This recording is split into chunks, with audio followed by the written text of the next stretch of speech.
Olá a todos, tudo bem com vocês? Sejam bem-vindos ao nosso minicurso Ferramentas de Bioinformática aplicadas em genes de interesse. Eu me chamo Milena Amaral e, se vocês tiverem qualquer dúvida, vocês podem entrar em contato comigo pelo e-mail durante esse minicurso, ok? Bom, o que será abordado nesse curso? Será uma breve introdução ao estudo em sílico de genes. Então, basicamente, nós iremos falar sobre plataformas de bancos de dados online, em que a gente vai poder analisar sequências dos genes, verificar regiões conservadas, domínios, e quero que vocês deixem bem claro que iremos olhar o gene em toda a sua magnitude, desde a sua estrutura genômica até a sua estrutura funcional, que seria o quê? A sua expressão em RNA mensageiro, que é a parte funcional daquele gene, e o seu produto, que é a proteína. E aí, qual o gene de interesse de vocês? Vão pensando aí, vocês trabalham com o quê? Vocês trabalham com algum tipo de doença, com tuberculose, alguma doença relacionada com diabetes? Você trabalha com algum tipo de patógeno, algum gene que vocês gostariam, que vocês conhecem, que é de que causa danos, você gostaria de silenciar aquele determinado gene de um determinado patógeno, de um hospedeiro. Eu, por exemplo, eu trabalho na área agronômica, então eu pensaria em um gene de resistência à praga, por exemplo, do milho, do arroz, do cacau. Então, vão pensando aí que será interessante vocês, ao longo desse minicurso, aplicar algumas dessas ferramentas no gene de interesse de vocês. Se vocês já conhecem esse tipo de ferramenta, né, como é uma ferramenta de banco de dados disponíveis, é algo um pouco básico, mas de fundamental importância para qualquer tipo de pesquisa com análise gênica, esse minicurso provavelmente será muito básico para você, tá bom? Então, o que seria uma análise em sílico? Toda ferramenta de bioinformática, quando você for desenvolver sua ferramenta, sua análise em sílico, você vai poder predizer algo sobre determinada molécula, como aquela molécula ou aquele gene se comporta de forma natural, como que seria a estrutura daquele gene, quais seriam suas regiões importantes. Então, você consegue minerar um monte de informações da sua pergunta biológica apenas por ferramentas de bioinformática. E a partir daí, essas informações serão importantíssimas para lhe dar um norte para você desenvolver suas análises in vitro, como que você vai desenvolvê-las e se você tiver sucesso com essas análises in vitro, provavelmente você vai levar suas análises para uma análise in vivo, ok? Por exemplo, vou trazer um exemplo claro para vocês a importância das análises de bioinformática. Se você trabalha com uma determinada proteína alergênica, é importante que você identifique na sua sequência gênica essas regiões para poder, de alguma forma, modificar o seu produto final, a sua proteína. Inserir mutações de forma que não modifique a estrutura final, né? A proteína final, apenas algumas variações para depois você desenvolver sua análise in vitro e, se você tiver sucesso, sim, desenvolver suas análises in vivo, ok? Nesse gráfico aqui, você pode observar que houve um boom, né, uma crescente exponencial no grau de inovações a partir do advento de ferramentas de bioinformática, a partir das análises em sílico, né? E eu vou te dar um exemplo claro de quão é importante hoje em dia você minerar os seus dados por ferramentas em sílico.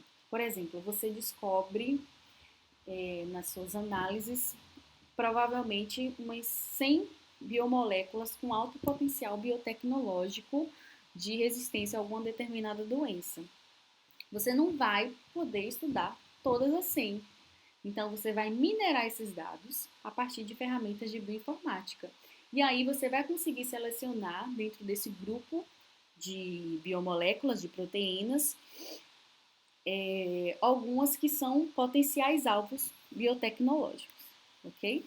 Então, hoje em dia, existe uma diversidade, um grande número de bancos de dados, né? Existe banco de dados genômicos, de proteínas, de famílias gênicas, de domínios conservados, de função celular, né? De regiões conservadas, de localização celular, de rotas metabólicas. E muitas vezes esses bancos de dados, eles já estão meio que interligados, né? Se você procurar uma sequência genômica, ele vai já lhe dar, vai te levar a um outro banco de dados para identificar regiões conservadas daquele gene. E aquele banco de dados vai te levar a identificar onde está inserido esse gene e por aí vai. Então, qual o objetivo de uma análise em sílico, né? É inferir sobre a função e estrutura de um determinado gene. E a gente pode inferir desde sua estrutura genômica até a sua estrutura funcional codante e o produto desse gene, que é a sua proteína. E com isso a gente faz caracterizações desses genes para possíveis aplicações biotecnológicas, produção de produtos transgênicos e silenciamento de genes, dependendo do objetivo, né, de interesse do nosso estudo com aquele gene. Então, para a gente abordar um pouco sobre a estrutura genômica, eu vou falar um pouco sobre o genoma, a estrutura de um gene. Tudo isso tem que ficar bem claro no nosso minicurso para quando a gente utilizar os bancos de dados, a gente saber interpretar bem o que é um gene, o que é uma sequência de RNA e o produto desse gene, ok? Sucintamente falando, nós sabemos que todos os organismos possuem células, dentro das suas células possuem os núcleos celulares e dentro dos nossos núcleos celulares estão os nossos cromossomos. Nós temos um par de cromossomos, ou seja, nós temos dois conjuntos cromossomos, um que vem da nossa origem paterna e outro da nossa origem materna. E dentro do nosso cromossomo existem regiões de genes e a molécula principal do nosso cromossomo, né, é o DNA. Então, ao longo desse cromossomo, a gente tem aqui, dando um zoom, nós temos regiões nas pontas de telômeros, DNAs repetitivos, microsatélites, que são sequências de nucleotídeos repetitivos, que podem ser em 2, em 3, 4 ou 5. Nós temos regiões de genes, certo? Ilhas de CGs, que são regiões mais conservadas no DNA, por ter uma interação maior ali entre um G e um C, ok? 3 ligações. Temos mais microsatélites, mais genes, né? Outros genes, regiões de enzimas de restrição. Mais à frente eu vou explicar um pouquinho porque essas regiões são importantes para aplicações biotecnológicas quando a gente quer manipular esse DNA. E no final disso, os telômeros. Quanto ao tamanho do genoma, isso também é muito interessante a gente observar uma variação a depender do organismo observado. Quando se trata de vírus, a gente tem um genoma muito pequeno, chegando um pouco mais de 100 kbytes, né? Bactérias um pouco maior, o reino dos fungos, aqui, pode chegar até 1 giga de tamanho. E nos mamíferos aqui, a gente chega até 3 bilhões de pares de bases, né? Então é um genoma muito grande. E uma variação também, por exemplo, nos reinos das plantas, a gente há uma plasticidade maior no tamanho desse genoma a depender do organismo de planta a ser observado. Enquanto que nos mamíferos, aqui esse tamanho se mantém numa faixa ali entre 1 a 5 GB de pares de base. Olhando para o genoma humano, a gente pode olhar tanto o genoma mitocondrial, né, um genoma pequeno, 16 kb, e o nosso genoma nuclear, que é o nosso alvo aqui nesse mini curso.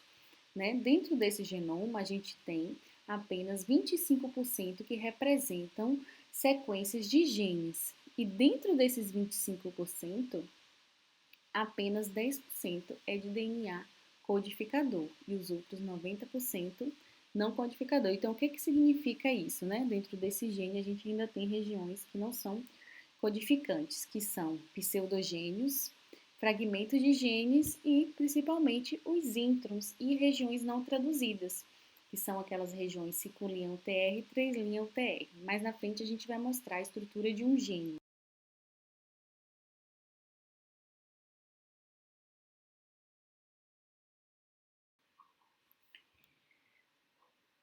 Então, vamos entender um pouquinho sobre a estrutura de um gene. Aqui nesse slide, a gente tem a estrutura de um gene procarioto e de um gene eucarioto, para a gente comparar os dois. Na estrutura de um gene procarioto, é muito mais simples. A gente tem uma região promotora, a região codificadora e uma região que determina a terminação desse gene. Já na estrutura de um gene eucarionte, a gente também tem regiões promotoras, porém na região codificadora a gente tem presença de exons e introns e terminadores com sítio poliar. Então, esse DNA ele será transcrito em RNA mensageiro. Nesse primeiro momento, ele é transcrito assim com os exons e os introns, certo? E depois esse RNA mensageiro ele será processado para remoção desses introns e terminação com a região poliar. Aqui nessa imagem a gente tem um pouco mais de detalhe desses genes, da estrutura desse gene procarioto. Então a gente tem aqui regiões promotoras, né? Regiões de silenciamento, outros tipos de promotores. Região 5' UTR, que é uma região próxima ao início da tradução desse gene, quando ele for traduzido, né? Regiões de exon, regiões de intron e regiões terminadoras aqui. E também a gente pode encontrar regiões reguladoras nas regiões finais desse gene. Então, se você está estudando promotores da regulação da expressão gênica, é interessante você fazer uma análise da sequência genômica desse gene. Então, esse RNA aqui, ele é transcrito, certo? Apenas a partir aqui da sua região 5' UTR, 3' UTR, regiões de exons e intron. E nessa etapa aqui, é possível se formar splices alternativos. Então, o que seriam esses splices? O mesmo gene, ele pode produzir diferentes tipos de RNA mensageiro, a depender da função ali que ele está desempenhando naquele tecido, naquele momento ali. O que seriam esses splices? Seriam edições desse RNA mensageiro, talvez sem um determinado intron, sem a presença de um determinado exon e por aí vai. Isso vão dar splices daquele gene, tá? E no segundo momento de processamento desse RNA, os introns são removidos e ficam apenas os exons, a sua região UTR 5', UTR 3' e o terminador, que geralmente é uma cauda poliar. Após isso, a proteína será traduzida para uma proteína. Para essa tradução, é necessário todo um maquinário, né, metabólico ali, RNA mensageiro, RNA ribossômico, isso aí vocês já sabem, para a produção dessa proteína aqui. Eu quero frisar nesse momento aqui que para a tradução dessa proteína, ela é traduzida a partir do primeiro códon de iniciação. Tá vendo aqui? Start. Então, esse STAR ele começa após a região 5' UTR, que normalmente é o primeiro códon ATG. Mais à frente, quando a gente mostrar nas ferramentas, vocês vão ver isso no estudo de caso, tá bom?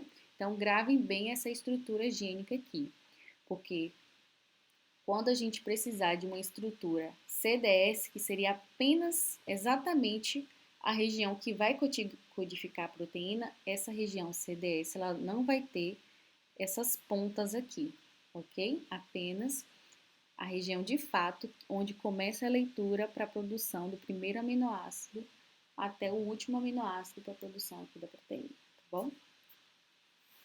Então, é possível manipular o DNA, pois esta é uma molécula universal e conservada em todos os organismos. Sim, o DNA, a molécula DNA, quimicamente falando, será igual em qualquer organismo, no vírus, na bactéria, no humano, no rato, não importa em qual organismo, a sua estrutura química será a mesma. Então, é possível a gente manipular esse DNA em diferentes organismos, como é feito. A gente consegue estudar um gene, isolando esse gene de, por exemplo, de um humano e inserindo esse gene em uma bactéria, e essa bactéria irá produzir esse gene, o produto desse gene em larga escala. Tá? Então a gente tem que ter bem fundamentado o dogma central da biologia, né? Da genética, desculpa, que é a replicação, a transcrição e a tradução. A gente tem estrutura de DNA que é transcrita em RNA e esse RNA é traduzido em uma sequência de aminoácidos para a produção da proteína.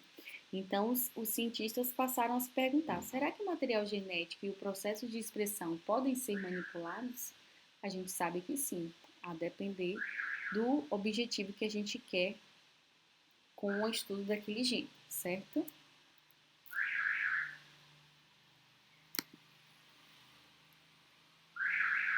Então, quais os benefícios obtidos a partir dessa manipulação de gene? Então, já obtivemos alguns benefícios com isso. Por exemplo, hoje em dia, a produção de insulina humana que temos é a partir da tecnologia do DNA recombinante. Um gene de insulina humana é isolado e produzido em larga escala e comercializado, assim também como o hormônio de crescimento, muito importante hoje em dia. Também é utilizado na produção de transgênicos, então você tem um gene que vai dar maior vigor àquela planta, né? Então esse gene é inserido naquela planta, a gente tem ali os transgênicos e a terapia gênica, que é utilizado também de genes para determinadas doenças gênicas, tá? E antigamente, eu coloquei os asteriscos aqui, eram construídas bibliotecas genômicas a partir dessa tecnologia, né? A gente dividia o genoma em vários pedaços e inseriam esses genes em plasmídios e esses plasmídios eram sequenciados, né? Pequenos pedacinhos até formar o genoma completo. Hoje em dia já não é mais necessário, porque com o avanço da tecnologia a gente consegue sequenciar um genoma inteiro em algumas horas, ok? Então, como obter a região codificante de interesse?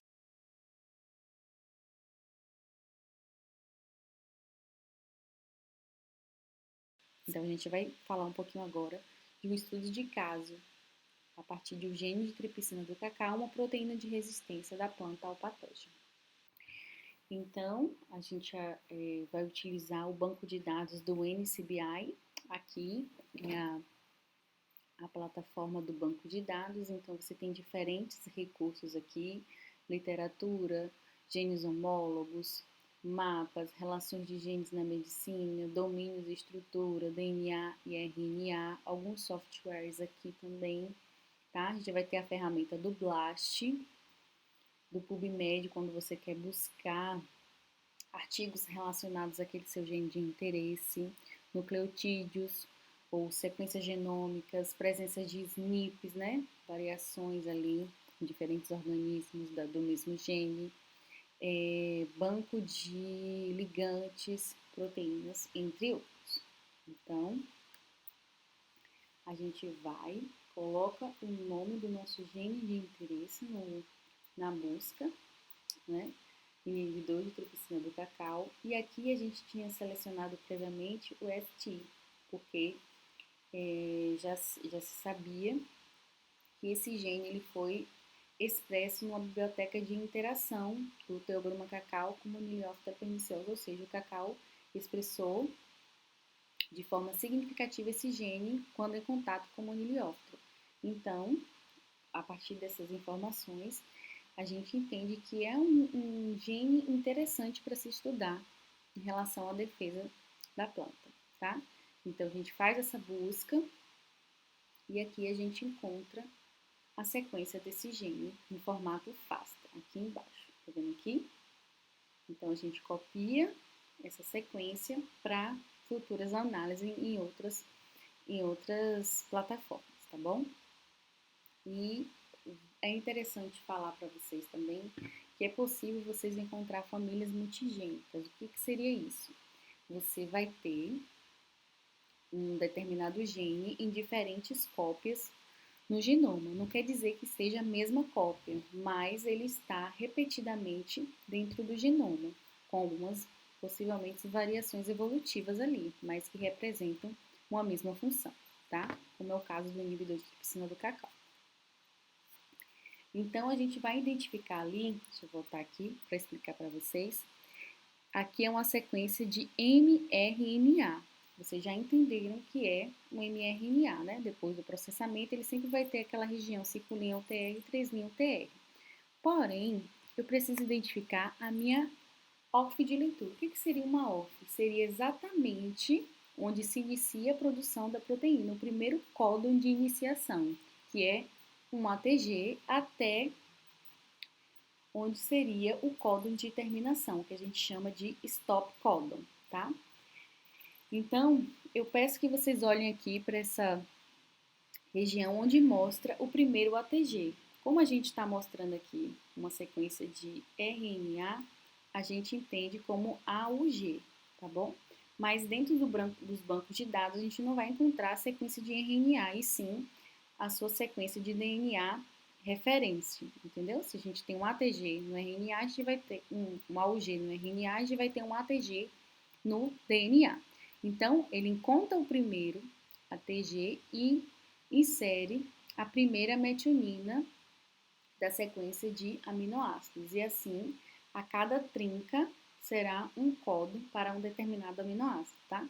Então, esse programa do NCBI também tem o ORF-FIND, onde você vai encontrar qual seria a possível e mais provável ORF de leitura. E ele vai dar aqui diferentes valores. Então, você também salva isso, caso você queira clonar o seu gene, tá?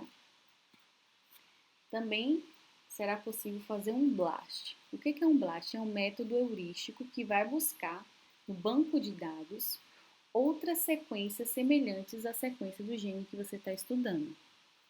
Aqui a gente vai ter, você pode fazer um BLAST tanto de nucleotídeo como de proteínas. Ou também você tem um nucleotídeo que quer buscar a proteína de interesse, ou tem a proteína de interesse que quer ir buscar a sequência gênica. Tudo isso é possível com essa ferramenta aqui. Então, a gente seleciona lá o BLASTN, né? A gente está com a sequência de nucleotídeo e copia nessa região a nossa sequência, tá? E aqui você vai observar que está selecionado um genoma humano. Então, você vem aqui nessa setinha e faz a mudança. Se tiver aqui o genoma do Theobroma cacau, você coloca, que é o caso desse gene. Se não tiver, você coloca o organismo mais próximo, um Arabidopsis, né, dependendo do seu organismo de interesse. Então, o BLAST vai te dar um resultado assim com escala de similaridade, né? Quanto mais vermelho, maior a similaridade que você vai encontrar com as sequências do banco de dados. E aqui seria a ordem decrescente de similaridade, vai diminuindo a cobertura. Por exemplo, aqui, você vê a descrição, a gente fez um BLAST e ele mostrou aqui uma lista de sequências mais próximas àquela sequência do gene que eu coloquei. E vocês podem ver que se refere a um gene inibidor de tripsina da espécie Theobroma, diferentes Theobromas aqui, né? Foram bem próximos ao gene que eu fiz o BLAST. Então, vocês podem observar também a cobertura. O que seria a cobertura? Seria o quanto o seu gene está coberto em relação ao tamanho. Se o seu gene tem 700 pares de base, se ele foi coberto nos 700, então você teve uma cobertura de 100%. Então, está mostrando aqui que a minha cobertura não foi completa, foi em algumas regiões da minha sequência. O que seria o evaluate? Quanto mais próximo de zero, mais semelhante é a minha sequência com as sequências que eles blastaram aqui no banco de dados. Então, mesmo com uma cobertura menor, a gente teve uma identidade de 100% dentro dessa pequena cobertura encontrada. E depois a gente analisa também a identidade. Então, embora A identidade vai ser o quê? Uma relação entre a cobertura e a similaridade encontrada entre a minha sequência e a sequência analisada. A gente também pode fazer um alinhamento. Então, eu seleciono ali aquela que foi mais próxima à sequência do meu gene. Nesse caso aqui, a gente fez um alinhamento de sequência de aminoácidos, não é de proteína, tá? Então, o que esse alinhamento vai trazer para a gente? Vai nos trazer inferências evolutivas, o quão próximo a minha proteína do meu gene é semelhante à proteína de um outro organismo próximo ao cacau. E você pode fazer possíveis correlações. Se você já tem dados publicados com outro organismo em relação ao gene de interesse, seu gene, você pode comparar que a sua proteína, o seu gene de interesse, pode ter funções relacionadas àquelas, ok? E aqui seria uma análise de um mapa de restrição presente na sequência do meu gene. O que seria um mapa de restrição? É você reconhecer possíveis regiões de enzimas de restrição ali no seu gene. E isso é importantíssimo já se o seu objetivo for a clonagem molecular, né? E a gente usa aqui o Web Cutter. Eu não vou explicar a fundo porque a gente vai ter a sessão para a gente analisar esse programinha aqui, tá? Então, falando rapidamente, o que são essas enzimas, né, de restrição? Essas enzimas foi descoberta por Paul Berg em bactérias, elas estão presentes em bactéria, e isso rendeu a ele o Prêmio Nobel de Química, porque a partir dessas enzimas, ele foi um dos pioneiros em relação à tecnologia do DNA recombinante. Então, as enzimas, elas reconhecem sequências palindrômicas. O que é isso? Sequências palindrômicas são sequências que são lidas nos dois sentidos da mesma forma. Por exemplo, arara, no sentido contrário, você também lê arara. Ovo, no sentido contrário, ovo. Radar, a mesma coisa. E assim vocês podem olhar essas outras palavras nos dois sentidos. Então, se a gente for olhar a sequência de DNA, aqui é uma frasezinha: socorro, me subi no ônibus em Marrocos. Podem ler aqui ao contrário que vocês vão ver que é a mesma frase. Tá? Então, como isso é visto lá no nosso DNA? Então, se você tem uma região 5', 3', com a sequência GG, A, T, CC, na sua sequência contrária, 5', 3', lida de forma inversa, você também vai ter um GG, C, T, CC. Então, essa região é uma região palindrômica do nosso DNA e ela é específica para a enzima BAM-H1. Ok? Aqui é um outro exemplo, ECO R1. Então, você tem o GAATTC, e se você ler ao contrário, você também vai ter um GAATTC. Lembrando que o nosso DNA sempre é lido no sentido 5', 3', e a nossa fita complementar também deve ser lida no sentido 5', 3', embora a complementar sempre é na direção 3', 5'. Mas a leitura sempre de qualquer uma das fitas tem que ser lida no sentido 5', 3', ok?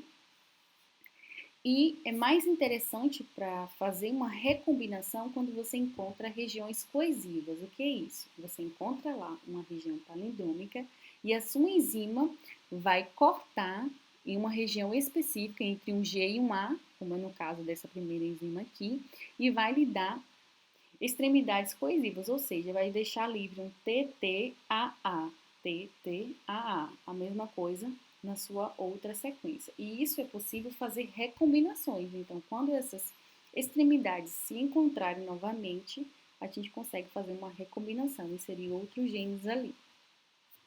Porém, quando essas extremidades são abruptas, é mais difícil fazer essa recombinação, né? De você inserir novas sequências ali, porque não vai haver uma ligação complementar, ok?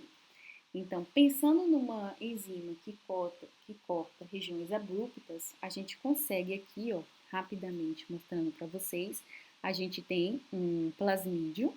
Esse plasmídio é clivado com uma enzima de restrição para a sequência palindrômica AATT. Então, lá no meu gene de interesse, eu também vou querer clivar na região AATT. E depois, pela relação de ligase, eu vou poder inserir o meu gene nesse plasmídio. E agora esse plasmídio recombinante, porque agora ele tem um novo material genético nele, poderá ser inserido em uma bactéria, uma célula hospedeira, uma levedura, e produzir em larga escala esse meu gene de interesse. Entenderam?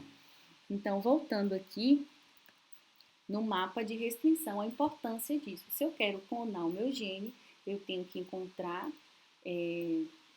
enzimas de restrição que corte de forma abrupta nas regiões de extremidade do meu gene. Eu nunca vou poder escolher, por exemplo, uma BAM-H1 no meu gene, porque se eu escolher essa enzima para clonar, né, desenhar para clonagem, ela vai cortar a minha orfe de leitura aqui do meu gene, ok? Então, a partir da sequência, existe um mundo de possibilidades de análises, né? Você tendo a sua sequência, você vai fazer as análises que lhe convém. Se você quer expressar o seu gene, você vai poder entender qual é a orfe de leitura, qual a minha como que eu vou clonar esse gene a partir dos mapas de restrição, qual a homologia que o meu gene tem com outros genes semelhantes no banco de dados, né? E como que eu vou fazer inferências a respeito do meu gene de interesse. Então, vamos praticar? Então, gente, vamos praticar, tá bom? Eu gostaria que vocês abrissem, né? Vocês vão pausando o vídeo e fazendo junto comigo o banco de dados do NCBI. Vocês vão abrir esse site e aqui você pode observar que existem várias ferramentas aqui, ó, todos os recursos. Se você quiser fazer uma busca, você coloca o nome do gene aqui em inglês e aí ele vai buscar em todos esses recursos aqui. Ou se você quer algo mais específico, você clica aqui.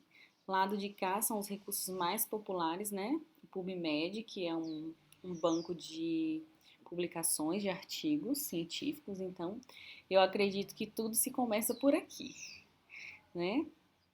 Aí você faz um blast, busca por nucleotídeos, que é a sequência, muitas vezes já tem genes completos, genômicos, tudo aqui, um genoma de algum organismo, tipo Arabidopsis, SARS-CoV-2, SNPs, se você quer dados de diversidade de genes entre populações, então você vai usar esse aqui, SNPs, genes, proteína e PubChem, que é um banco de dados de biomoléculas de drogas, né? Que você pode associar ela com o seu gene de interesse. E aqui também, né? Manuscritos, você pode observar aqui, download de banco de dados, entre outros recursos aqui. Então, vou contar um pouquinho como que eu escolhi o meu gene de interesse, né? Vou fazer tudo do zero aqui com vocês. Eu perguntei ao meu esposo o que ele gostaria de estudar. Falei, se você fosse estudar alguma coisa hoje, algum gene, o que você gostaria? Ele me respondeu que ele se interessaria muito sobre a questão do infarto. Está acontecendo muitos infartos hoje em dia, então ele queria entender algo associado a isso. Então, eu fui lá, pesquisei genes relacionados a infarto e seria o alvo principal muitas pesquisas voltadas ao colesterol LDL, né?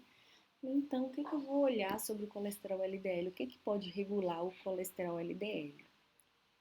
Né, se tem alguma coisa em plantas. Aí eu vi que tem os fitoesteróis associados ao LDL. Então, eu fui aqui na busca, no PubChem, no PubMed, desculpa, e fui buscar artigos relacionados aos fitoesteróis.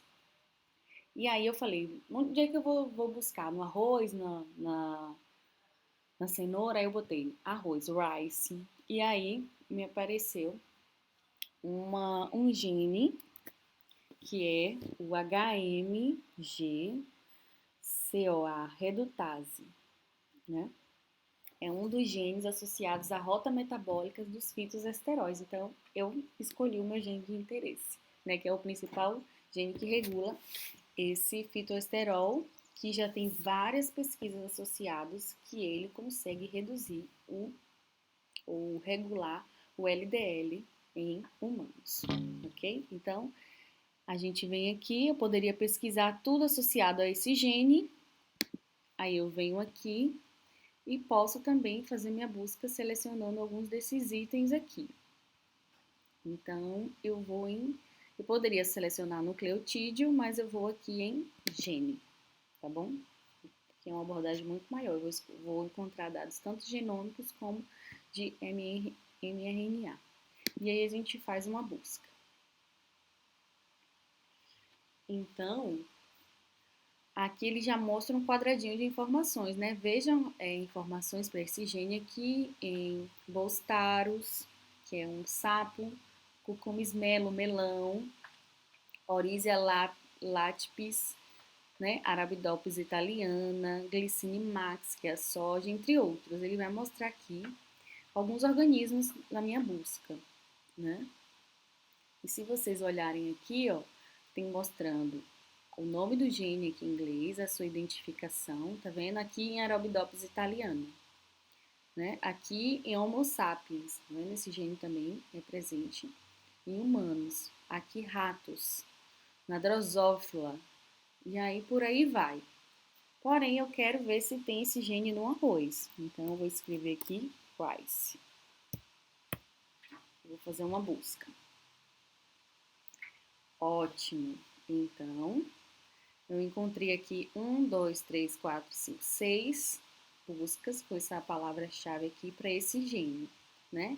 E todos eles aqui no arroz, Oryza sativa japonica, né? Que é um grupo de arroz japonês. Aí, todos em relação a esse mesmo gene, né? 3-hidroximetilglutaricoenzima A redutase 3-like. Aqui, esse gene, essa identificação aqui, ele está no cromossomo 8. Já esse daqui está presente lá no cromossomo 2. Esse terceiro aqui no cromossomo 5. Esse aqui no cromossomo 9. E esses outros dois aqui já é um outro gene associado, né, a NADPH, já em outro organismo, né, Methalanácea arvolizae. Desculpa não saber falar direito esses nomes científicos, tá bom? Então, eu vou selecionar esse primeiro aqui. Então, eu clico aqui. Tá bom? E quando a gente clica em gene, a gente vai ter muitas informações associadas a esse gene. O que já está disponível aqui no banco de dados sobre esse gene aqui? O código é esse, tá? Aí a gente tem organismo associados a outros organismos aqui, tá vendo? Descritos. Aí tem o contexto do gene aqui, mostrando mais ou menos no cromossomo a sua localização aqui em vermelho, tá vendo? Mais abaixo você tem informações mais detalhadas aqui, né? Regiões genômicas, transcritas e os produtos, que é a proteína, lembra que a gente falou no início desse mini curso? Aqui também você mostra com mais detalhes, você passa o mouse aqui, você vai ter algumas informações, tá vendo? O gene, a proteína, o nome da proteína, a localização dele no genoma, sequência de mRNA, tem um códigozinho aqui, CDS posição, que isso também é importante, você vai ter a sequência de mRNA, mas você tem que entender também qual é a sequência CDS dentro dessa sequência funcional. Então, por que eu estou focando tanto no RNA? Porque quando a gente quer estudar um gene, né, dependendo do nosso objetivo, se a gente quer entender como que ele atua, qual o seu produto, a gente tem que buscar a região funcional desse gene. Não adianta eu usar a sua sequência genômica e tentar clonar esse gene na sua sequência genômica para futuros estudos in vitro, certo? Sendo que, se eu for clonar ele em uma bactéria, por exemplo, ela não vai ter a maquinaria suficiente para editar esse gene e, no final, me dar um produto. Então, eu já tenho que entender exatamente qual é a sua orfe de leitura, que seria a sequência CDS dela lá no RNA mensageiro, para desenvolver exatamente primers para acessar a região codante desse gene, tá bom? Quando eu falo codante, é exatamente lá naquela órfã, onde eu inicio o primeiro ATG para a produção da proteína desse gene. Tá? Mais à frente a gente vai fazer algo parecido com isso. Onde ela é encontrada, tá vendo aqui? Nas sementes, e por aí vai, raízes, depois de florescer. Aqui é interessante também que você acha artigos relacionados, associados a essa sequência. O que já tem publicado, né, com essa sequência. Então, a gente só encontrou aqui um artigo, né, de 2003. Aqui também você tem informações gerais de genes homólogos, tá vendo? Esse gene ele é conservado em humanos, chimpanzés, macaco, cachorro, rato, frango, zebra, mosca da fruta, Saccharomyces cerevisiae, tá vendo? A gente encontra em outros organismos, Arabidopsis thaliana, arroz e sapo. Vou olhar um pouquinho mais aqui de informações. E aí a gente quer a sequência, né? Olhamos tanta coisa aqui, eu quero a sequência, porque eu quero estudar essa sequência.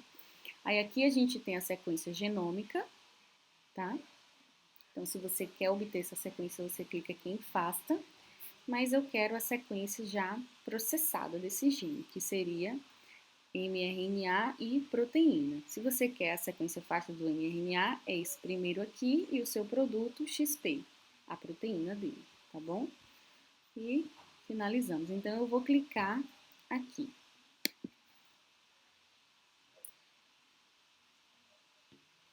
Mais informações, né? Sequência mRNA, mais informações aqui.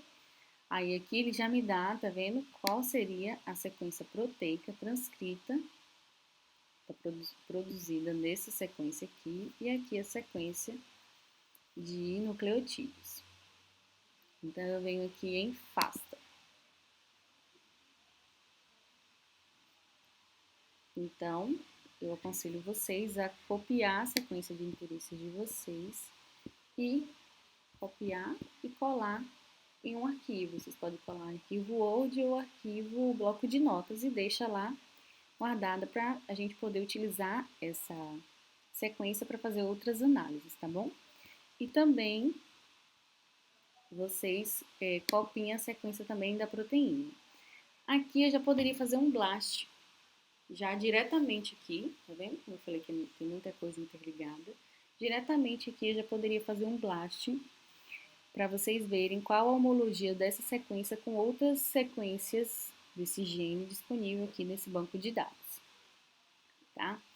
Então, vocês podem clicar aqui, mas eu vou mostrar do zero como que é a plataforma do BLAST, porque possa ser que você trabalhe em um grupo de pesquisa que fez um sequenciamento da interação de um patógeno com seu hospedeiro e selecionou alguns genes ali, né, que não tem no banco de dados. Então, se você já tem uma sequência que está disponível no seu grupo de pesquisa para ser estudado, com um potencial interesse, então é interessante você pegar essa sequência e lastar. Então, aqui, se eu já começar aqui, você não vai saber como fazer, tá bom?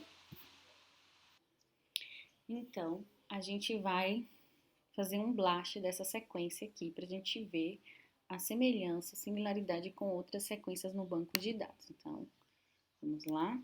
Você já tem aí, né, os links. Então, aqui tem a ferramenta quando você pode fazer um blast nucleotídeo, sequência de nucleotídeo para proteína e vice-versa, e um blast proteína, tá? Então, a nossa opção será essa. Então, aqui a gente vai inserir a nossa sequência. Vou selecionar todinha de mRNA. A gente vai copiar aqui e vamos colar, tá? Aqui tem algumas coisas que você pode selecionar. Se você quiser colocar o nome do organismo aqui, é opcional. Tipo, eu quero um blast apenas nos organismos relacionados a Arabidopsis. Aí você vai escrever aqui Arabidopsis. E aí já aparece, né, aqui alguns genomas disponíveis. Então, eu não quero colocar nada, né? Aqui deixa ser sempre selecionado no High Similar Sequences e BLAST. E aí a gente aguarda o resultado, tá?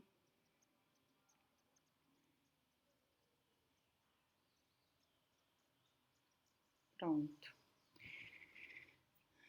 Aqui tem a citação, se você utilizou esse programa para fazer suas análises e nas suas publicações você vai citar aqui, tá? E ele vai dar, ele selecionou aqui as 100 principais sequências semelhantes, tá? Aí tem a descrição de algumas delas, tá vendo aqui?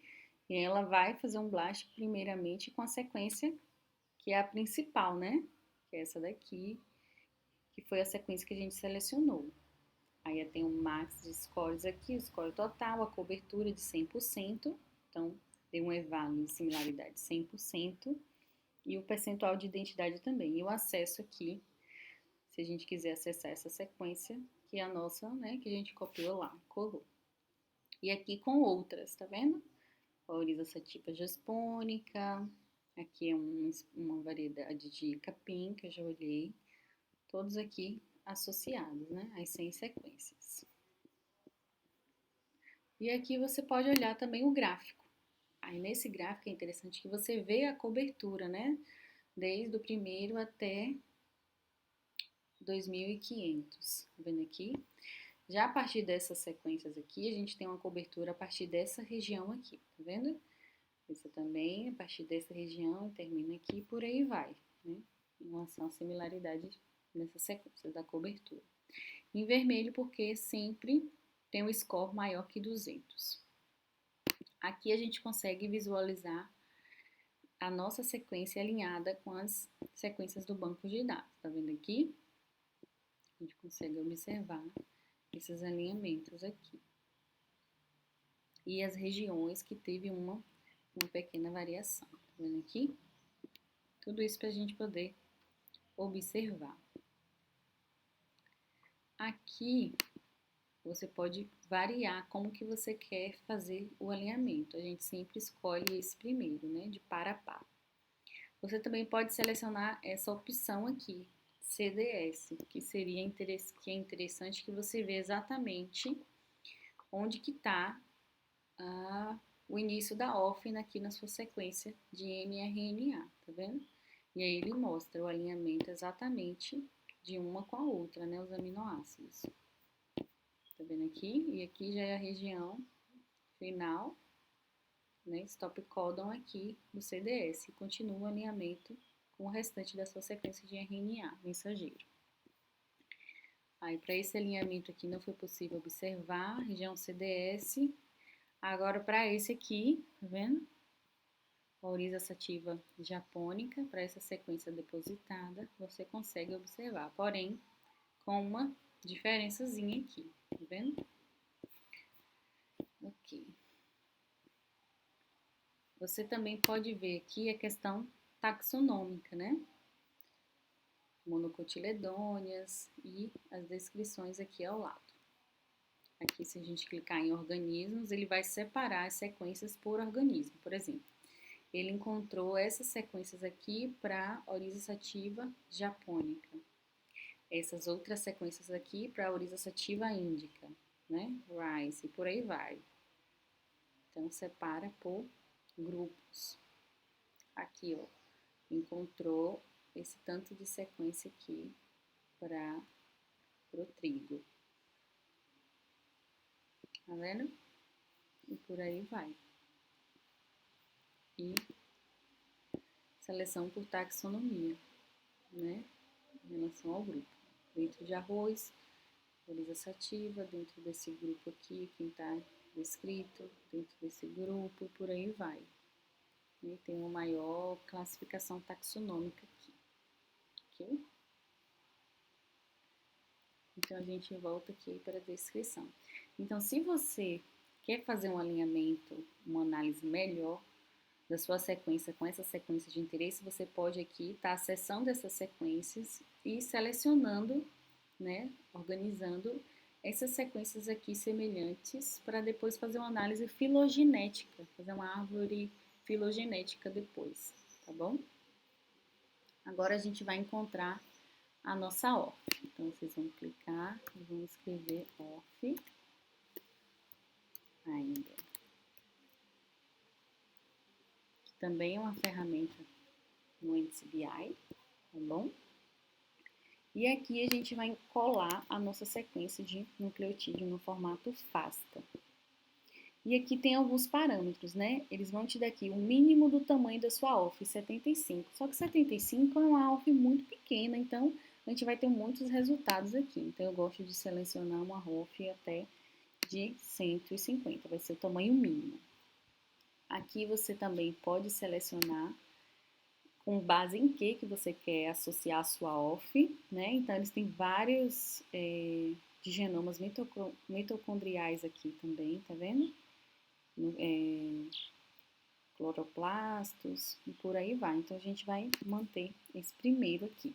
E você pode selecionar se você quer sua ORF apenas no primeiro ATG ou ATG e códons de iniciação alternativos, que a gente sabe que existem alguns códons alternativos.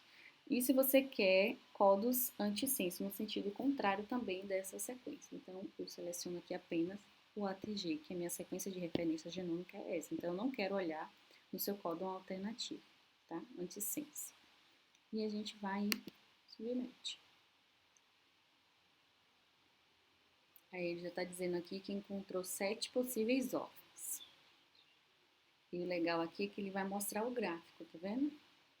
E ele já seleciona qual seria a ORF mais provável completa, desde o início até o stop códon, até o final, que seria a nossa ORF 3.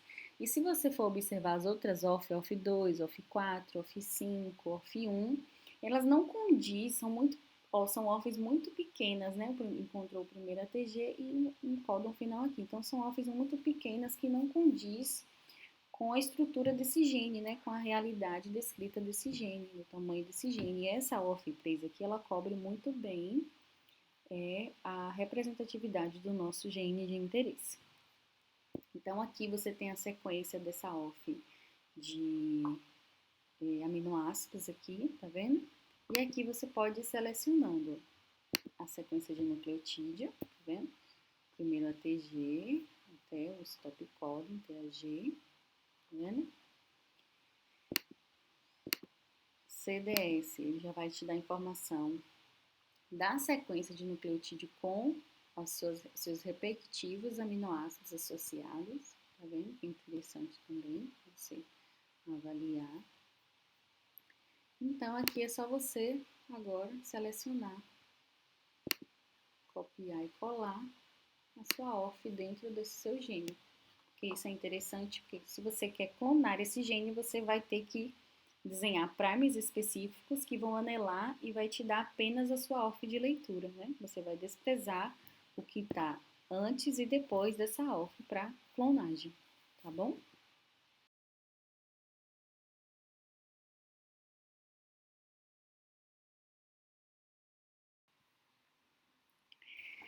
Bom, pessoal, uma outra ferramenta que eu gostaria de mostrar para vocês é você predizer, uma ferramenta que é capaz de você predizer uma sequência do gene codante a partir da sua sequência gênica, genômica, sem aquelas edições, tá?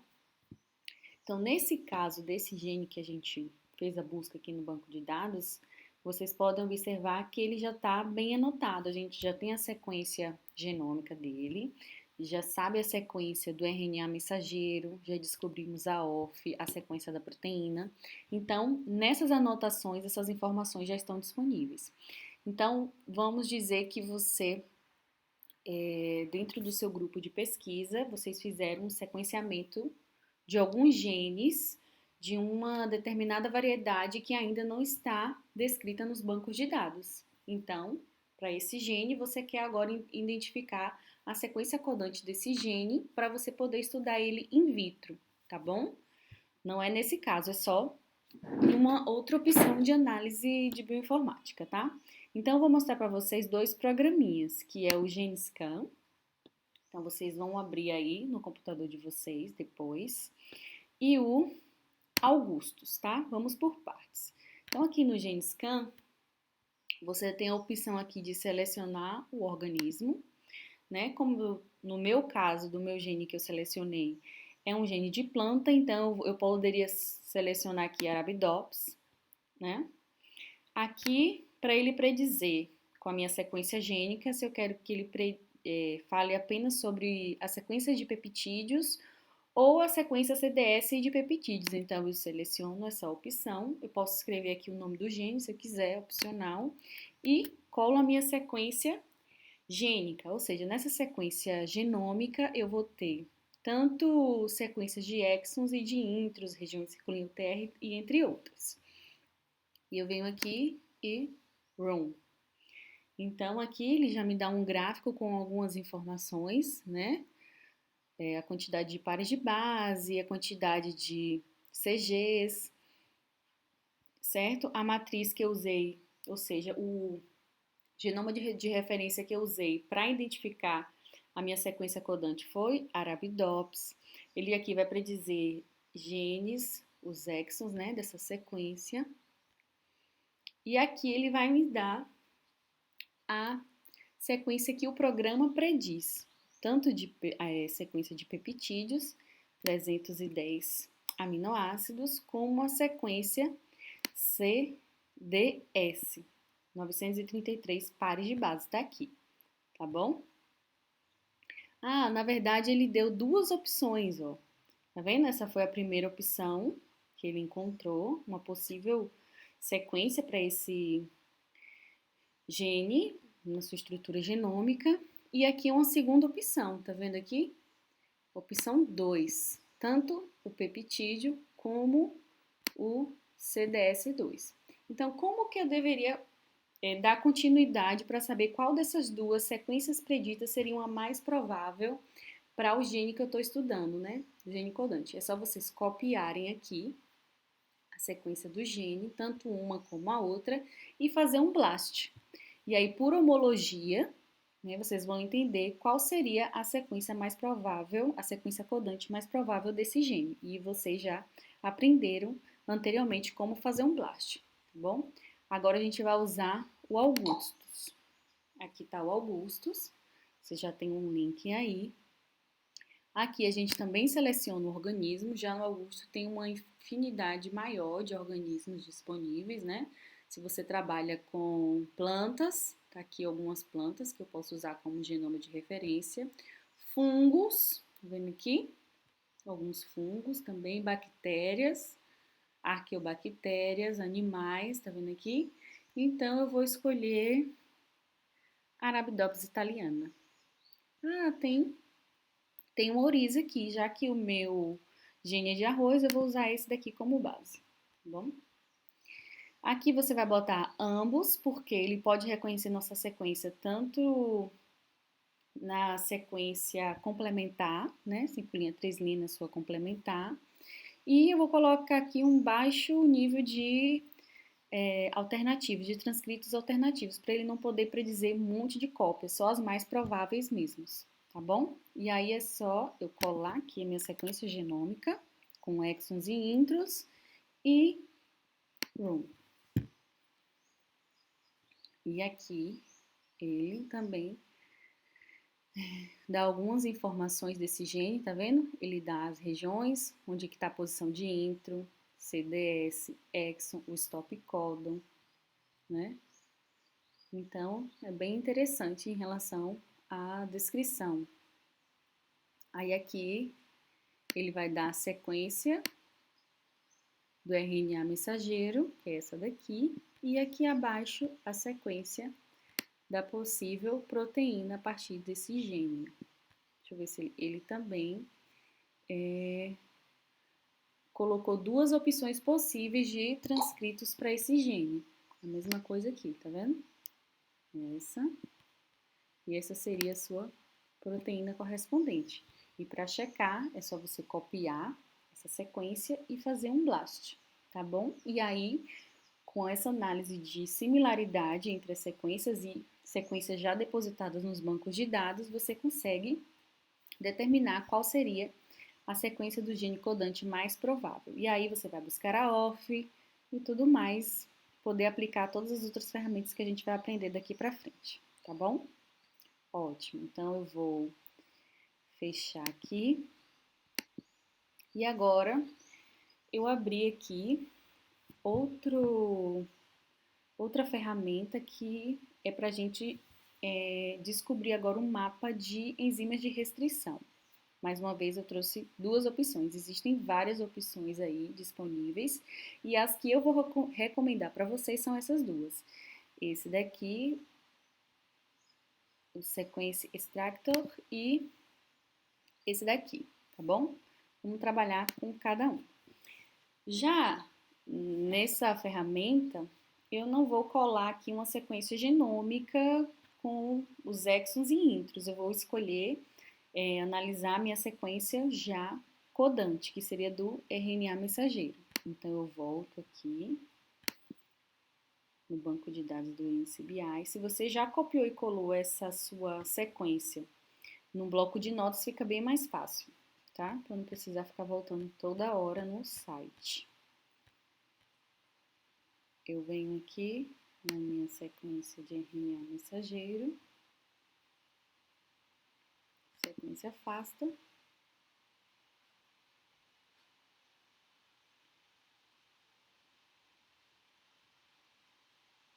Vou copiar minha sequência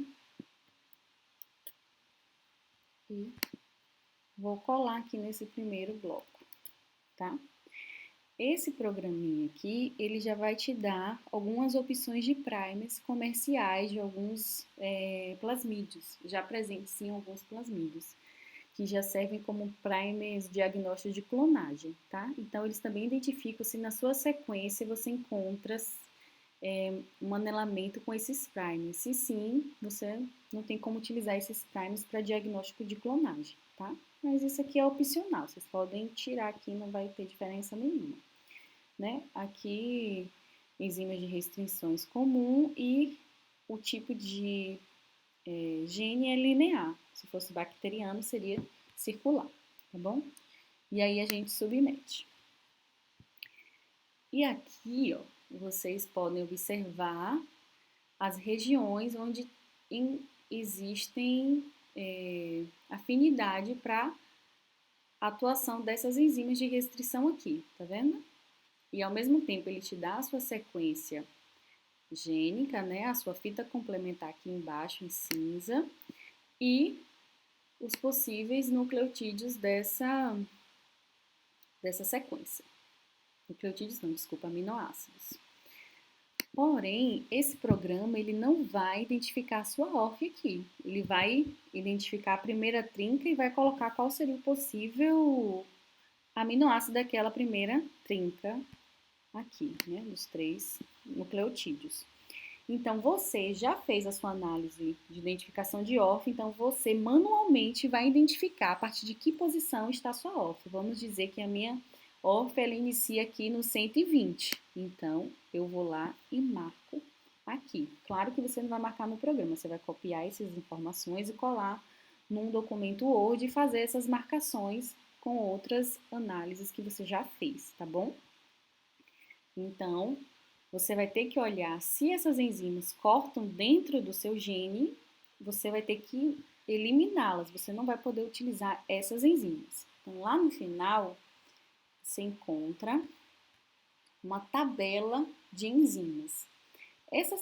Nessa tabela aqui, o que tiver marcado em rosa, none, quer dizer que não corta o seu gene, não corta a sequência que você colocou. Então, seriam boas enzimas candidatas para você usar para desenhar primers e amplificar o seu gene sem cortar o seu gene no meio, tá? Aqui em verde são aquelas enzimas que cortam em apenas uma região e em branco são as enzimas que cortam em mais de uma região do seu gene, tá bom? Agora vamos utilizar a próxima ferramenta. Aqui é a mesma coisa, você vai nesse bloco aqui, você vai colar a sua sequência de interesse, vai dizer que ela é uma sequência linear. Aqui você pode escrever o nome do seu gene se você quiser, tá bom? E aí você vai aplicar e analisar. Isso é muito interessante, né? Aqui ele já te dá um grupo de enzimas que estão presentes, um grupo de enzimas ausentes, né, que não cortam o seu gene, e enzimas que cortam em um único local. Tá vendo aqui? E aqui você consegue identificar essa enzima mesmo. AFL2, mostrando qual o sítio de interação dessa enzima e qual a posição que ela corta, né? Aqui. Você tem toda uma tabelinha aqui. Tá vendo? E legal aqui também é que você consegue simular como que seria o tamanho do seu fragmento utilizando algumas dessas enzimas. Por exemplo, se eu usar essa enzima aqui, eu vou ter 2 fragmentos deste tamanho aqui da minha sequência. Se eu utilizar essa enzima com essa, vou ter esses 2 fragmentos. Deixa eu ver mais um. Se eu usar mais essa enzima aqui, eu vou ter 3 fragmentos desse tamanho aqui, tá vendo? Então dá para você brincar e analisar, se eu usar essa enzima apenas um fragmento, ou seja, não corta meu gene. Então, vou ter apenas uma única banda. Deixa eu ver essa daqui. Também, aqui, essa daqui já corta o gene em 2 fragmentos deste tamanho, tá? E aqui a sua sequência anotada, mostrando as regiões das enzimas. Se você clicar aqui, ele mostra exatamente onde será clivado o seu gene, tá? Aqui, tá vendo? SMA1. A SMA1 já é um exemplo de uma enzima de corte abrupto. Não vai formar aquelas pontinhas coesivas, que são mais interessantes para clonagem molecular, tecnologia do DNA recombinante. Já essa daqui, a XH1, ela vai formar aquelas pontinhas coesivas, né? Muito legal aqui, ó. Tá vendo? Essa ferramenta. Então, essas são as enzimas que cortam o seu gene. Tá vendo? Aqui, ó. Ela ainda indica um único sítio para essa região aqui, dessa enzima. Tá bom? E por aí vai.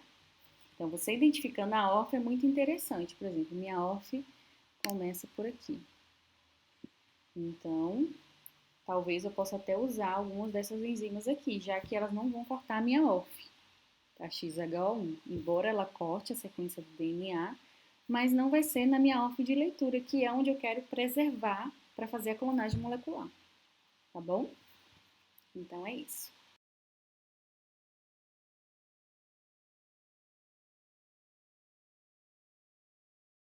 Bom, a partir de agora a gente vai começar nossas análises com a sequência de aminoácidos dos nossos genes. Então, todas as ferramentas que a gente vai utilizar para caracterizar o nosso gene será todas voltadas à sequência de aminoácidos, tá bom? Então, eu quero que vocês copiem a sequência proteica do seu gene, tá? De referência. E o primeiro programa que a gente vai utilizar é o Signal P. Já deixei aqui aberto, vocês também poderão fazer isso no computador de vocês. Esse programa aqui, ele consegue identificar se existe um peptídeo sinal na sua sequência de proteínas. E o que um peptídeo sinal faz? Ele vai endereçar a sua proteína para o exterior da célula, muitas vezes. Então, é uma região de endereçamento da sua proteína, ok? Então, a gente vem aqui, copia, e aqui você seleciona eucariotos, tá? Se você estiver trabalhando com gene de bactéria, é só selecionar aqui. E aí a gente vai submeter. Vai desculpando o barulho, tá, gente? Que esse horário é horário que as pessoas estão passando, conversando, andando no carro, mas vamos focar aqui no nosso mini curso, tá bom? Então a gente espera o processo e no final ele vai nos dar um resultado aqui, a probabilidade de ter alguma região que seja de peptídeo sinal e outros aquela que não tem referência a peptídeo sinal. Então, a probabilidade aqui foi quase zero.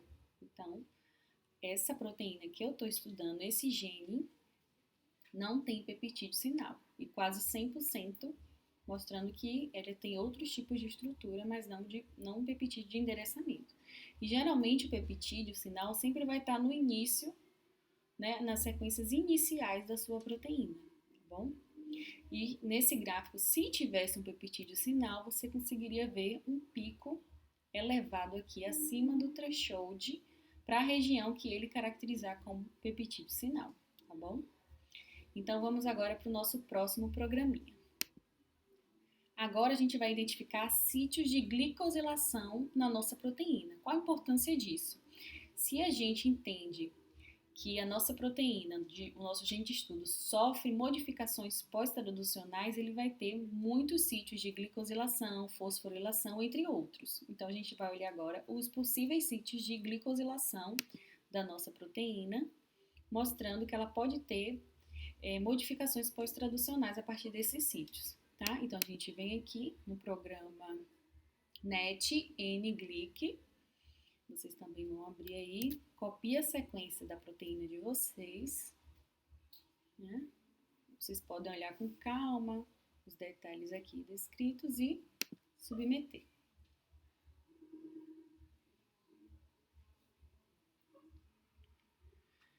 Então aqui ele vai mostrar algumas regiões aqui de N, R, que poderiam ser possíveis sítios de glicosilação, tá? Ele marcou aqui a sequência.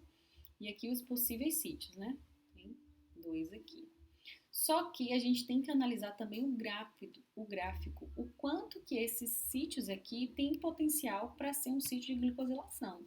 E a gente vê que, embora ele tenha encontrado 2 possíveis, eles não têm um valor elevado que a gente possa predizer com maior eficácia que é um possível sítio de N-glicosilação, porque ele está um pouco próximo do threshold, ele teria que estar bem acima do threshold, ok?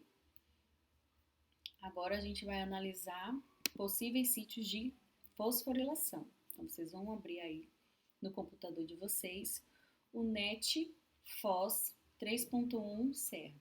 Tá? Da mesma forma, é a mesma plataforma, né, dos mesmos desenvolvedores, por isso que é bem parecido o de glicosilação e de fosforilação. E você também, da mesma forma, vai colar a sua sequência de aminoácidos aqui, nesse bloco. E aqui ele tem sítios de serina, treonina e tirosina, que são possíveis sítios de fosforilação da nossa proteína. E aí você seleciona todos, tá? E aí a gente submete.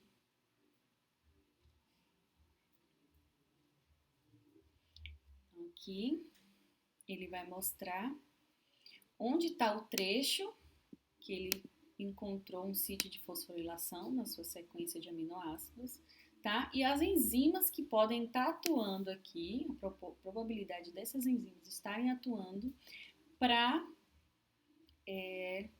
fazer a modificação de fosforilação na proteína que você está estudando. Então, aqui as quinases, tá vendo?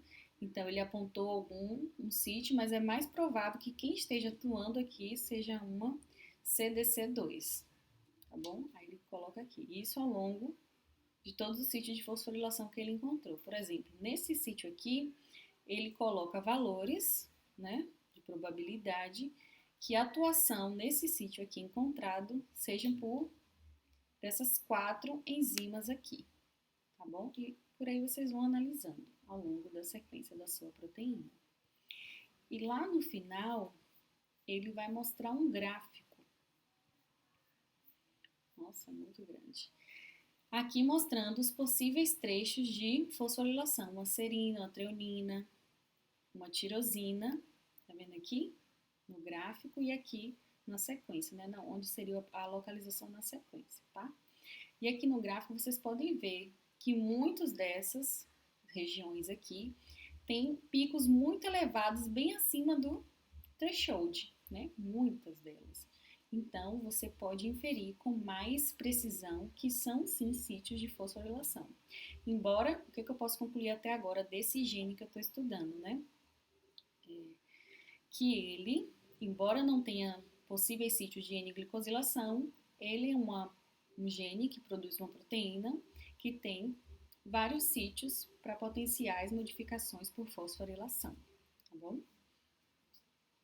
Agora, vamos analisar um outro programa, que é o PIFAM. O que o PIFAM vai mostrar para a gente? Ele vai mostrar os domínios conservados dessa proteína, né? Em que família que ela está inserida? Qual o domínio que ela tem? Porque tem proteínas que têm vários domínios. Às vezes ela é uma quinase, ela é uma endolase, então ela tem vários domínios ali. Então, qual será o domínio dessa proteína que a gente está estudando? Será um único domínio, vários domínios conservados? Certo? Então, aqui vocês vão abrir o PIFAM no computador de vocês e vão aqui em pesquisar sequência. Da mesma forma, a gente vem aqui e cola a nossa sequência de aminoácidos, tá bom? Se vocês quiserem entender um pouco mais sobre o PIFAM, é só vocês darem uma lidazinha aqui nas informações, nas referências aqui. Desce para qualquer outro programa que a gente for utilizar, tá? E aí, go!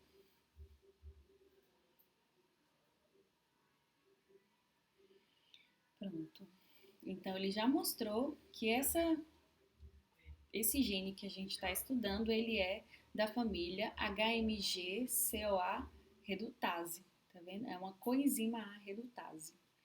Então, aqui mostrando, né, o domínio. Se você quiser entender um pouco mais sobre esse domínio, é só você clicar aqui e dar uma lida. Então, esse gene específico, ele só tem um único domínio conservado, tá bom? E aqui a gente mostra um alinhamento. O que seria esse alinhamento? Como eu falei para vocês, esse domínio já é bem descrito, né? Uma região conservada, então qualquer outras proteínas que possuem esse domínio vão ter aminoácidos semelhantes ao que está aqui anotado no banco de dados para esse domínio, né? Primeira proteína anotada. Então ele mostra aqui qual é o grau de similaridade do domínio encontrado no nosso gene com o domínio de referência, que é essa sequência aqui, tá bom? E vocês podem olhar ponto a ponto aqui. E onde é que começa o domínio e onde que termina na nossa sequência completa de aminoácidos, tá bom? Agora vamos para um próximo programinha. Esse programa aqui é o Predict Open Protein.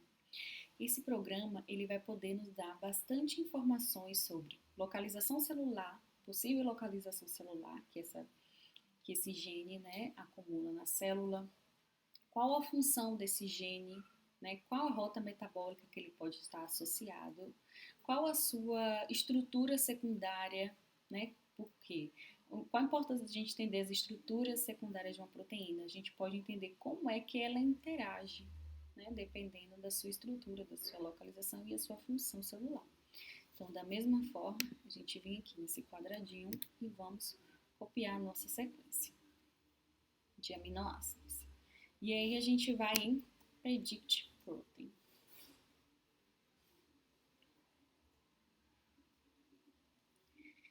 Então, nesse primeiro momento aqui, ele já encontrou o nome recomendado daquela sequência, tá vendo? 3-hidroxi-3-metilglutaril coenzima A redutase 3. E o nome, né, é abreviado que essa sequência tem no banco de dados, que é exatamente esse, tá vendo aqui? E aqui embaixo ele faz tipo um resumo de várias análises aqui dessa proteína, né? Se você passar o mouse, você vai entender que aqui ela tem uma alfa-hélice, aqui regiões da proteína, a gente vai ver passo a passo. A porcentagem de composição de aminoácidos, ele tem mais alanina, mais lisinas e por aí vai, tá bom? Mostrando aqui número de METs com estruturas PDBs, ou seja, com estruturas de proteínas já modeladas no banco de dados. Entendeu? Vamos lá. Vamos ver por parte. Aqui também ele já diz a localização celular. Ele já está dizendo que ela é uma proteína que está presente na membrana do retículo endoplasmático. Tá bom? Vamos ver essa aqui, estrutura secundária. Aqui é muito interessante que ele mostra tanto a porcentagem de estruturas secundárias como a porcentagem de interação dessa proteína com o meio, né? As regiões que estão mais expostas, maior interação, as regiões que estão mais escondidas, né? De menor interação, de menor solubilidade com o meio e regiões intermediárias aqui. E nessa daqui são estruturas secundárias, né? Vocês vão lembrar lá da aula de bioquímica de vocês. O que é uma alfa-hélice, o que é uma característica de loop e estander, tá? Que é dobramentos, folhas de dobramentos assim. Tá? E aqui ele dá a porcentagem de alfa, porcentagem de beta, de alfa-beta e tudo mais. E aqui ele faz uma breve descrição, como que eles estão predizendo as estruturas secundárias por esse software aqui que você está utilizando. Então, esse programa é muito interessante, porque ele explica muita coisa aqui, ó. Só vocês olharem com cuidado, tá bom? Então, a gente pode olhar aqui regiões de transmembrana, tá vendo? Ele mostra que essas duas regiões aqui de alfa-hélice são regiões provavelmente de transmembrana. Aqui também é uma ferramenta que você pode dar um zoom, né? Se você quer essas sequências iniciais aqui, você pode diminuir aqui da região 1 até a região 131 e dar um zoom. E aí ele mostra com mais detalhes as outras regiões de alfa-hélices que estão ali na transmembrana, fazendo parte da transmembrana do retículo endoplasmático, tá bom? Mais uma ferramenta. E aqui, mais explicações. Então, será interessante vocês darem uma lida aqui, que vocês vão aprender bastante com essa ferramenta, tá bom? Aqui também, preditor de desordem, né? Porque existem muitas regiões nas proteínas que elas são mais flexíveis, né? A gente poderia considerar, chamar isso também de UPS. Isso é novo para a bioquímica. Antigamente a gente entendia que as estruturas da proteína eram bem estáveis e rígidas, né? Alfa-hélice, beta, tinha aquela estrutura tridimensional e acabou. E hoje em dia não. A gente sabe que muitas proteínas têm maior parte da sua estrutura desordenadas, ou seja, dependendo da situação em que ela está trabalhando, do seu metabolismo, ela modifica a sua estrutura para melhor interação com outras moléculas, tá bom? Então aqui também mostra algumas dessas estruturas desordenadas e explica um pouquinho, né, cada uma delas aqui. Aqui seriam pontes de sulfeto, mostrando que não tem pontes de sulfetos. O que seria ponte de sulfeto? É aquela primeira estruturação, quando você tem lá a produção da sequência de aminoácidos, depois da tradução do RNA para a tradução, a primeira interação que ele vai fazer será as primeiras pontes de sulfetos. Né? Vai ser a primeira estruturação da proteína. Então, no caso aqui, não foi encontrado. Aqui, a ontologia. Essa parte é muito interessante, porque ela mostra tanto a função molecular, né, como os processos biológicos que essas enzimas podem estar envolvidas. E essa análise que ele faz com relação ao Gene Ontology, que é um programinha que você também pode baixar para fazer análises das suas proteínas identificadas. Então, quem trabalha com proteômica, por exemplo, que identifica 200 proteínas diferentes por espectrometria de massa, usa o Gene Ontology para caracterizar aquelas novas moléculas que eles estão ali encontrando. Tá?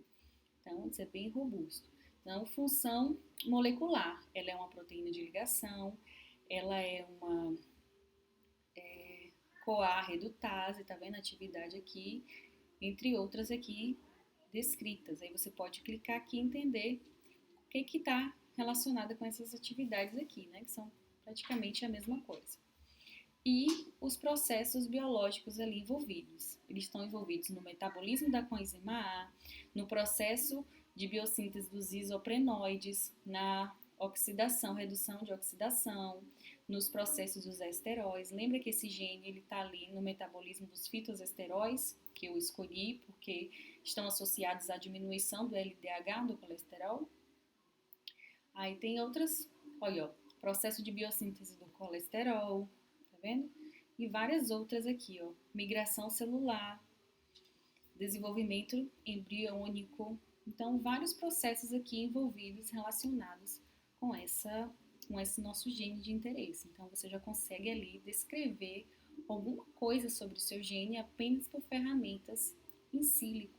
Então, quando você for tomar decisões de caracterizar in vitro o seu gene de interesse, você já vai ter mais ou menos um norte ali do que você quer entender dos processos biológicos que ele está inserido, tá bom? Mais uma vez aqui a localização subcelular. Olha que legal, ele mesmo identificou na célula onde que esse gene se acumula, principalmente nas membranas aqui do retículo endoplasmático. Tá? Sítios de ligações não foi encontrado por conta que não encontrou pontes de sulfeto. Aqui, literatura relacionada, também não tem aqui, né? Literatura beta. E é isso. Agora, a gente vai passar para uma outra ferramenta, que é o Swiss Model. O que essa ferramenta é? Essa ferramenta, ela nos dá a capacidade de modelar a nossa proteína. Então, a gente vai conseguir, por ferramentas in silico, verificar qual seria a estrutura tridimensional dessa proteína com base em outras proteínas que já foram cristalografadas e modeladas, tá bom? Então, a gente abre lá o Swiss Model. A gente vai colocar aqui a nossa sequência, tá?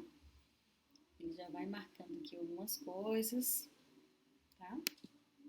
Se você quiser, você pode escrever o título do seu projeto e colocar o seu e-mail aqui e desenhar um modelo. Então, ele vai modelar com base nos modelos tridimensionais já depositados nesses bancos de dados. Tá? Então, ele vai buscar lá no banco de PDBs, que eu não mostrei aqui para vocês, mas eu vou falar. Não vou mostrar nesse... Mas eu vou falar o que é o banco de PDB. Da mesma forma que a gente tem um banco de dados para a sequência de genes, de aminoácidos, a gente também tem um banco de dados para a estrutura tridimensional de moléculas, de peptídeos, de proteínas completas, de associação de proteínas. Então, é um banco só de modelos tridimensionais de biomoléculas, tá bom? Mas esse Swiss Model, ele vai fazer isso com base nesse banco. Por isso que eu não vou mostrar, tá? Porque esse banco PDB já está acoplado aqui no Swiss Model. Então, vamos esperar, ele demora um pouco. Então, aqui está o modelo gerado pelo Swiss Model, certo? Ele encontrou homologia com 3 sequências, né, com 3 modelos depositados no banco de dados. Se você quiser acessar esses modelos, é só você clicar aqui, que é o código PDB dessas estruturas tridimensionais, tá vendo? E o que deu, aqui tem o modelo 1, o modelo 3 e o modelo 2. Então, o que ele teve maior homologia foi com o modelo 1, que é esse daqui, tá vendo? Que ele também mostra aqui a descrição dessa proteína modelada aqui, com esse código aqui, 2R4F.1.A, tá? E aqui você pode olhar como que foi o alinhamento do modelo gerado, que foi o modelo 1, com a nossa proteína modelada de referência, que é esse 2R4F.1.A, tá vendo? Então, a cobertura ele mostra aqui a cobertura, né? O gráfico da cobertura e a porcentagem de identidade, que foi apenas de 55,45%. Né? Então, isso aqui é uma identidade muito baixa para a gente considerar esse modelo como 100% confiável, tá bom? E aqui é possível a gente observar, né, as regiões que teve similaridade, onde ele, né, que essa similaridade de identidade de 55%, onde ele usou o modelo de referência aqui, tá vendo? A sequência de referência a cobertura foi essa porção aqui, né, mostrando as suas variações Aqui, tá vendo aqui? Então, tudo isso a gente tem que avaliar, tá? Aqui você consegue olhar essa estrutura tridimensional. Então, você consegue verificar que tem muitas alfa-hélices, betas, né? Folhas betas. Tá vendo? A gente consegue dar um zoom nessas regiões, né? E aqui ele vai marcando, onde eu marquei aqui seria uma lisina na posição 343. Aqui seria uma ASN 339, uma glicina 429, tá vendo? E vai mostrando a posição aqui, tá? E você pode fazer um download dessa estrutura para, se você quer melhorar essa modelagem, né? Para identificar aqui essas regiões que não foram modeladas, né? Para você resolver essas outras regiões aqui, a gente salva o nosso PDB, né, o nosso modelo aqui, modelo 1, e aí você vem aqui e faz o download no formato PDB, que esse formato aqui é compatível com outros programas, que aí são programas que você tem que baixar para resolver essas outras regiões aqui. Então, isso é um assunto para um outro mini curso, tá? E aqui você tem a sua proteína. Você pode também mudar aqui, tá vendo? Aí você deixa ela mais tubular, tá vendo? Vamos ver outro. Ela em traços, tá vendo?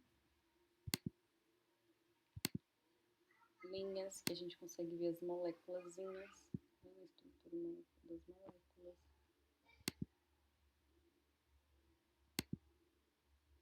Tá vendo? Hiperbol.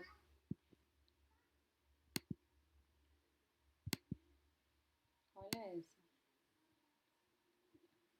Tá vendo?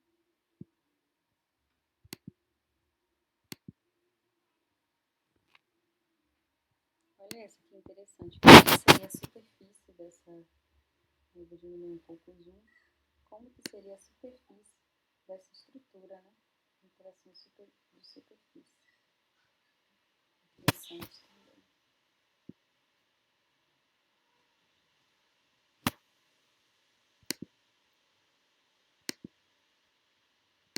Aqui, isso pequenas esferas, né? Meio de superfície.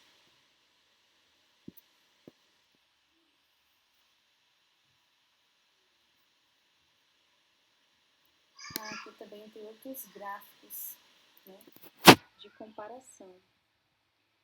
Então, aqui ele mostra que dentro desse modelo aqui, a probabilidade do nosso modelo ser o modelo esperado é muito baixa. Tá vendo aqui onde está a estrelinha?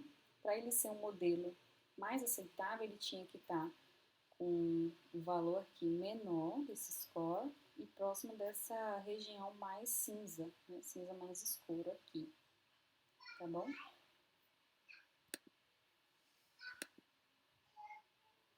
Alguns locais, né, de estimativa das regiões, dos resíduos, mostrando o grau aqui desses gráficos. Então é isso, a gente conseguiu fazer um apanhado em algumas plataformas para caracterizar o nosso gene. Eu gostaria de agradecer a todos, espero que vocês tenham gostado desse mini curso e qualquer dúvida que vocês tiverem, vocês podem entrar em contato comigo pelo meu e-mail. Até mais!